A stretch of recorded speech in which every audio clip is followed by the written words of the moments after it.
Hello everyone, Inquisitor Vaughn here, and in today's video we are going to do a part 2 of the top 3 saddest scenes in 40k books that I've read since the first video was so well received. You all must like being sad, but don't worry, there's no judgment. I like being sad too sometimes. There's something very cleansing about being sad, and it makes moments of joy even sharper. So, spoiler warning, I will be sharing stories found in each of the following books: The Night Lord's Omnibus, Hell's Reach, and Master of Mankind. All of these books are by Aaron Dembski Bowden. If you haven't read these books and would not like certain scenes to be spoiled, do not watch this video, because while I won't spoil the entire books, I will spoil scenes that I consider some of the saddest scenes in these books. Okay, so without further delay, let's get into it.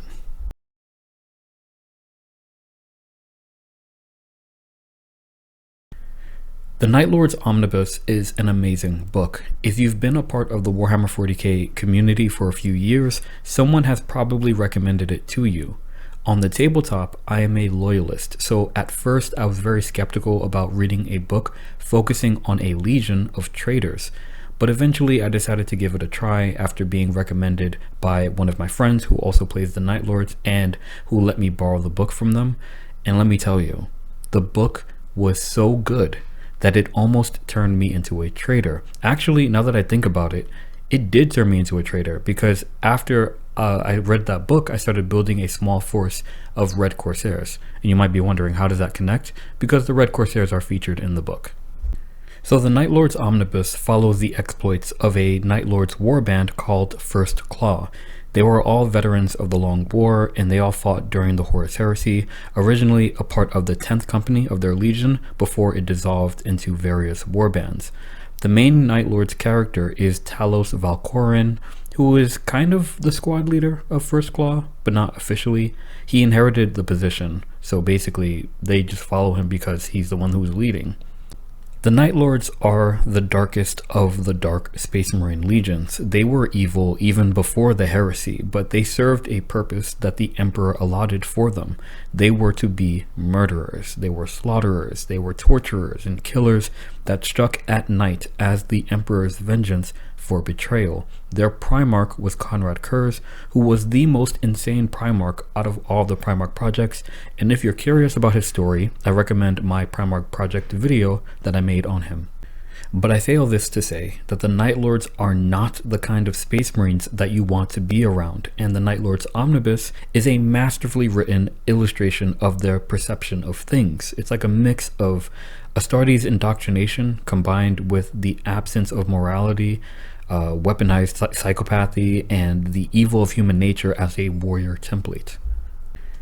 The first sad scene that I want to talk about comes from this book. Talos has the ability to see the future, and it's actually a detriment to him as he can't control when he has these overwhelming physical seizure-like fits of prophetic sight. It actually debilitates him while he's having them. The book's perspective shifts between the present and the past a lot, as Talos has fleeting visions of his childhood on Nostromo. Nostromo was a dark place, full of corruption, violence, and exploitation. It was an environment teeming with gangs that fought each other over territory and resources.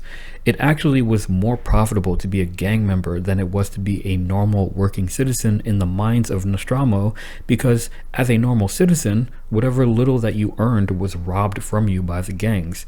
At least as a gang member, you were doing the robbing. It was so corrupt that the government of Nostromo would employ the gangs to take from the citizens, taking a percentage of whatever it was that they took from them. It was such a dark place that kids looked forward to joining gangs instead of joining the workforce. There's even a scene where Talos is remembering his childhood, and he comes home to his mother, who, by the tattoos on her arms, is a prostitute, and he tells her how he doesn't understand why he needs to go to school. She tries to console him, and he tells her, "I'll join a gang like my father. Zarl, who is Talos' closest friend, will join a gang, and they will both die on the streets." She tells him to try his best in school, because if he does, he might be selected to join the Legion. And here she's referring to the Night Lord's Legion.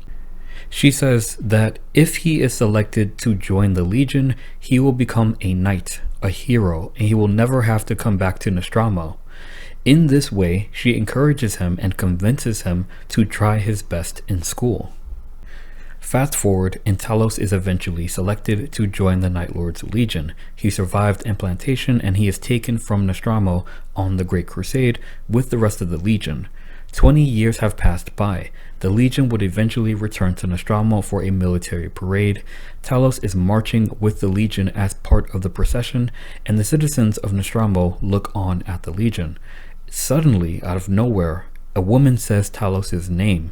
He barely even looks at her, but when he glances, he sees that it's this random old lady. She says his name again, and she starts following him through the crowd, trying to get his attention, but he ignores her. He doesn't even know who this old lady is.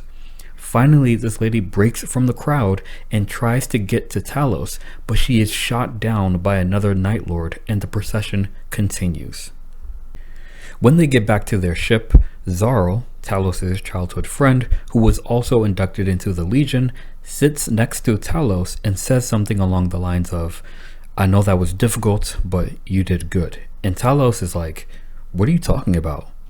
Zarl presses on and says, "That old lady, she said your name. Didn't you recognize her?" And Talos is like, "I barely even looked at her." Zarl continues, "Talos, she said your name. Did you seriously not recognize her?" And Talos, who is getting irritated at this point, is like, "She said your name too. She was reading from our scrolls on our pauldrons." At this, Zarl literally gets up and starts to walk away, but Talos rises and stops him, basically tells him to spit it out. Zarl says, "That old lady that called our names, that was your mother." Bro, that hit me in the gut. This was a super sad scene to me for a few reasons. The first is that Zarl is actually a psychopath, and I'm not going to spoil anything about him besides that because I want y'all to read the book, but he is literally the best killer in the warband, and you will see why when you read the book. But despite his madness, the hesitance at which he tells Talos this news was almost shockingly warm and considerate of him, despite his own nature, you know? Secondly, it wasn't that the old woman was reading his name off of his pauldron. She knew his face. She knew Zarl's face as well. Despite the brutal transformation that gene seed wreaks on the body and the changes to the facial structure, she recognized both of them because she took care of them as children. She recognized Talos because it was his mother, and a mother will always recognize her son. Last but not least, it was his mother, and he didn't even recognize her. So transformed was he, so adapted to the kind of warfare that his legion practiced, so psycho-indoctrinated was he toward his purpose in the greater scheme of things that he completely forgot his mother and didn't recognize her when he returned to Nostromo. A battle brother of the Legion shot her down and killed her, and he didn't even recognize who she was until Zarl told him. Like, can you imagine seeing her son becoming a knight of the Legion, a hero of the Imperium, and for him not to recognize her? And when she tries to get to him, her son, she is shot down and killed. It kind of makes you wonder, what were her final thoughts? Was she proud of him? Was she heartbroken? Was she both?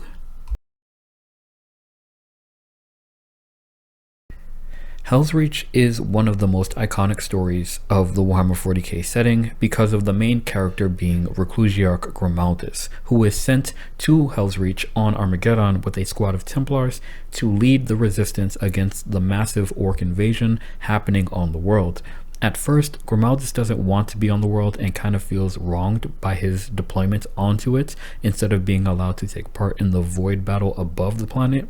But eventually, he recognizes how important it is that he is on the surface leading the forces. He meets a variety of characters in his time on the world. One of the characters he meets is Andre. Andre was a stormtrooper of the Steel Legion on Armageddon. As a character, Andre was the embodiment of the phrase, "If you're going to be stupid, then you better be tough." Not to say that Andre was stupid, but he was rather simple-minded and lighthearted despite the battles happening on Armageddon. If you ever found yourself in a battle as a guardsman in the 40k universe, you'd want an Andre on your team. While everyone else is serious or scared or anxious, Andre is talking about how beautiful the sky is. Andre was that kind of character, a real trooper. He wasn't sad or mad about the war, he was just in it, and he was having a simple, good time. For example, while he was on patrol to stop orc tanks, while his squad mate was counting down the tanks that they had destroyed, he was remarking how they would only need to destroy like 2 or 3 more before the captain would give him the coffee that he was promised. Like his whole reason for being there was to get some coffee afterwards. Andre also had a very direct way of speaking that was just naturally whimsical and funny even when he was serious, which he never really was fully. Andre was chill. Just reading his responses to things was great to read. If I could just share a few of his quotes. At being assigned to a location at the docks of Armageddon, the dock master refers to Andre as Sir. To that, Andre laughs and he says, "I'm not Sir, I'm Andre. Perhaps I will be Sir after I make sure none of you are dead." I would like that. It would be nice. I would like a promotion, so you must all stay alive. We play for big stakes now, no? I thank you for this idea that you have given me. It will make the day more fun. At seeing how nonchalant Andre is, the dockmaster tells him, "You're not what I expected," and Andre replies that life is a series of very wonderful surprises until a final bad one. And just another one. As the docks are about to be attacked by the first wave of orcs, as thousands of orcs are rushing toward their position and like the warning siren is blaring out and everyone is getting into position, everyone is scared, Andre smiles to himself and he says, "It is time to earn some very shiny medals." Andre was just cool. In any circumstance, he was just cool and composed and just ready. The saddest scene from this book involves Andre. Now, it was only said in passing, but a conversation between Andre and Gormaldis reveals that Andre is in love and he plans to get married after the war. His love is deployed somewhere else than where he is, and he intends to find her after the war. Gormaldis is very much bored of this conversation, but not maliciously. It's just that as a space marine, he doesn't understand the idea of romantic love, so it's all just drivel to him. Andre was actually at the final battle where Gormaldis and his squad, along with the Sisters of Battle and the Stormtroopers, made their last stand against the orcs. Almost everyone dies in this conflict except for Gormaldis. When the season of fire arrives on Armageddon and pauses the war, Gormaldis is hailed as the hero of Hell's Reach, and as he's boarding his flyer to head back to the Black Templar fleet, he is greeted by a stormtrooper, none other than Andre, who also miraculously survives the battle.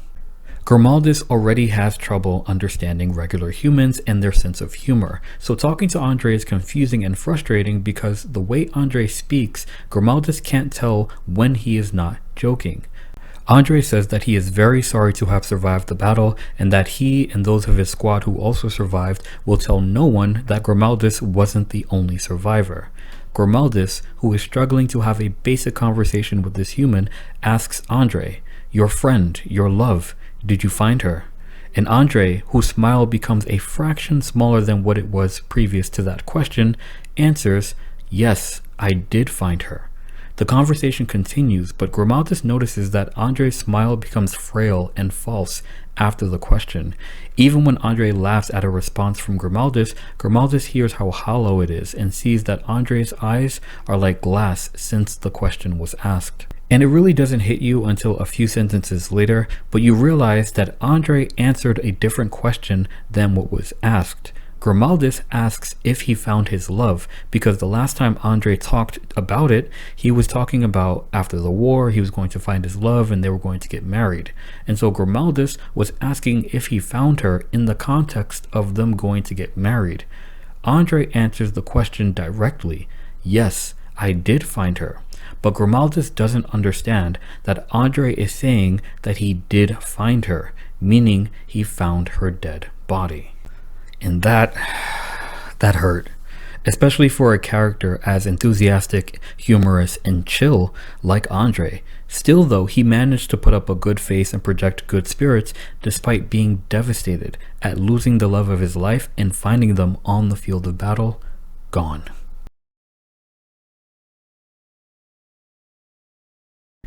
The battle in the webway was the surest test of the Legio Custodes. Most people discredit the Custodes because they barely did anything during the Great Crusade besides protect the Emperor and the Imperial Palace. But by them doing so, they fulfilled one of the most important roles out of any of the Emperor's creations, because without the Emperor, the Imperium would fall. So protecting him was the most important thing. The Imperial Palace held the Golden Throne, which would allow humanity faster travel through the Webway project. So protecting the palace was literally protecting the throne of the Emperor and was the second most important thing.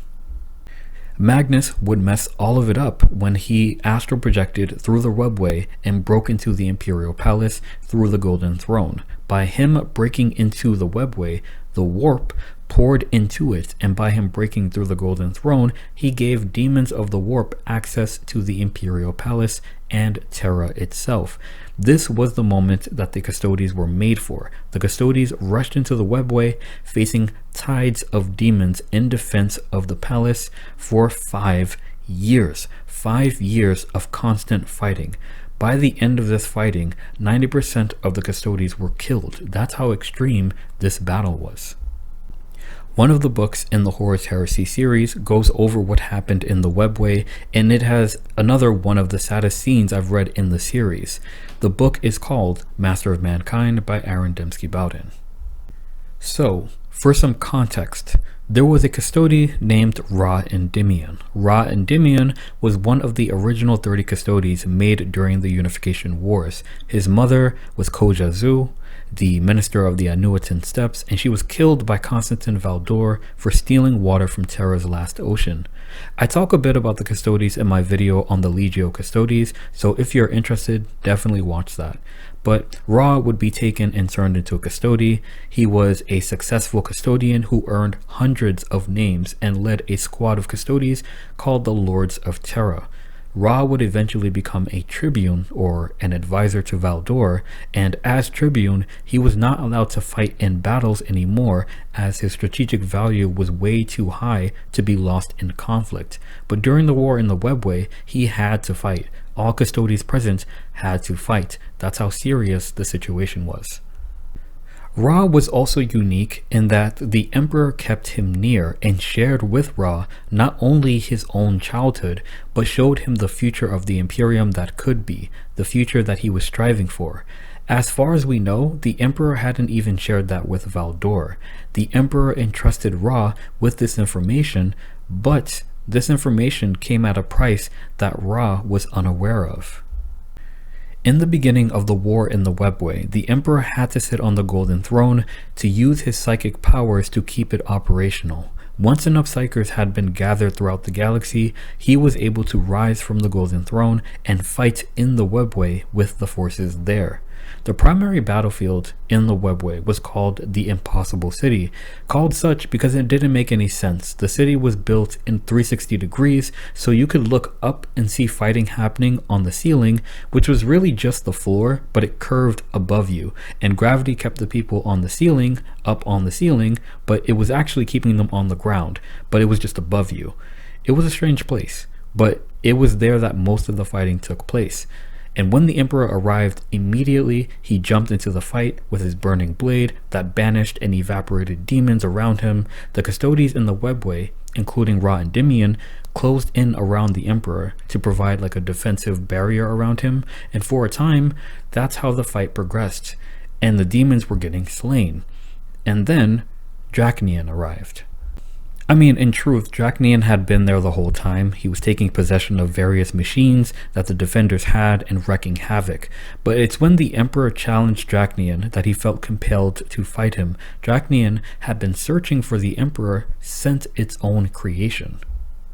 Dracnian was a demon that was intrinsically tied to the fate of humanity. Called the Echo of the First Murder and the End of Empires, Dracnian would come into existence the first time a human being willingly murdered another one of his own kind without necessity. Since then, every murder to have ever happened empowered and fed Dracnian. Dracnian had technically come into existence even before the Chaos Gods, and had the power to be his own chaos entity separate from them. The reason that Draknian was searching for the Emperor was because he knew that the Emperor was the anathema, the embodiment of universal order, and being a chaos entity, Draknian wanted to destroy the Emperor. The Emperor of Mankind was born in the 8th millennium BC in Anatolia. When the Emperor was a child, his father was killed by his uncle. Fratricide, brother murdering brother, a death that would feed Draknian. While preparing the funeral rites for his father, the Emperor saw a vision of the murder happen and saw who did it. The Emperor would then approach his uncle and stop his heart using psychic power without feeling any emotions of sadness or malice. The Emperor would later recall that that was the moment he knew that humanity needed order and structure. It was then that he acknowledged his role as the anathema. Now, why did I tell you that? Because that's what the Emperor shared with Ra Endymion, his childhood, his past, his purpose. In the webway, the Emperor challenges Draknian, and Draknian takes the form of a primitive barbarian from the Neolithic era with wicked claws, the first murderer. Both the Emperor and the demon charge at each other, and Draknian impales the Emperor with his demonic claws, and the Emperor begins bleeding profusely. The custodies around him freeze in complete shock as blood pours out of the Emperor. The Emperor takes hold of Draknian and turns it into the shape of a sword with his psychic will, but the demon warps the sword to have mouths that drink the blood of the Emperor as it pours from him. In agony, but with a composed voice despite blood coming out of his mouth, the Emperor calls out to Ra Endymion. Immediately, Ra is in front of the Emperor, and Ra is experiencing genuine terror at the Emperor being wounded in this way and losing as much blood as he was.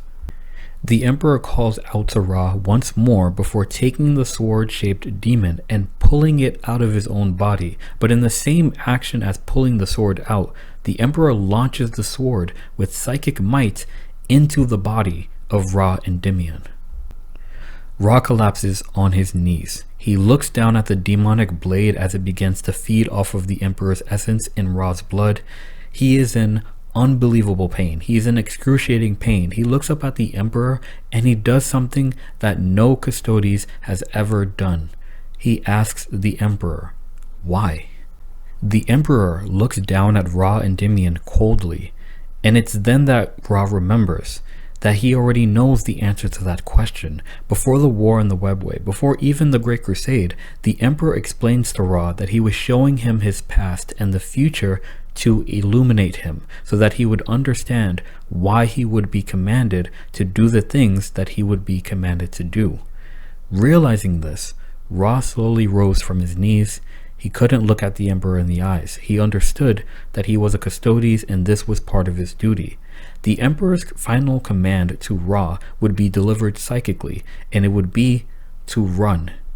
Ra Endymion would run further into the Webway, creating as much distance between Terra and Draknian, which had been trapped inside his body. Ra would run and continue to run because the Emperor never told him to stop. Ra would run and run and run for thousands of years. Ra would run for the rest of his life until he succumbed to life and died in the Webway. This scene was super sad to me because of how Ra's reaction was described. He genuinely did not understand why the Emperor would do that to him. It's almost as if he broke character for a moment, and in that moment asked the Emperor why. It probably felt like betrayal, and I interpret Ra not being able to look at the Emperor in the eyes not as anger toward the Emperor, but as shame for even asking. Some people like to say that this scene wasn't as sad as I and some other people think it was. They're Custodes and that's their duty, but I disagree. Just because it was their duty doesn't mean that their death wasn't less tragic or sad.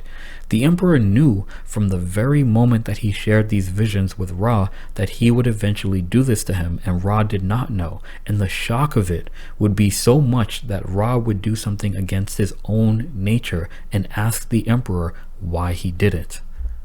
For those of you who don't know, Draknian is the sword that Abaddon carries. So eventually, somehow, Abaddon found the body of Ra Endymion in the Webway and took Draknian from his body, and now he carries it as a sword. I'm a huge fan of music, and when I read the scene, a song played in the back of my head. I've tried to make a music video with the scene, with the music in the background, but I got copyrighted like crazy, so I can't do it. But there's a song called Moral Vacuums by Johan Johansson, and I think it fits the scene perfectly. I've added it to my playlist of music here on the channel. I highly recommend it, and if possible, reading that scene with the song in the background because it is perfect. Well, that's it for this video. I think that this video was an illustration of how great of a writer Aaron Dinsky Bowden is, as each story I shared was written by him. 3 different stories and 3 different kinds of sadness from the same author. As always, I recommend you all reading the books that I talked about in this video because they are all amazing. Thank you for watching. If you enjoyed this video, please like and subscribe for more content. Also, share it with your hobby friends as it really helps the channel out. Without anything else to say, Inquisitor Vaughn out. Remember, the Emperor protects and the future is successor.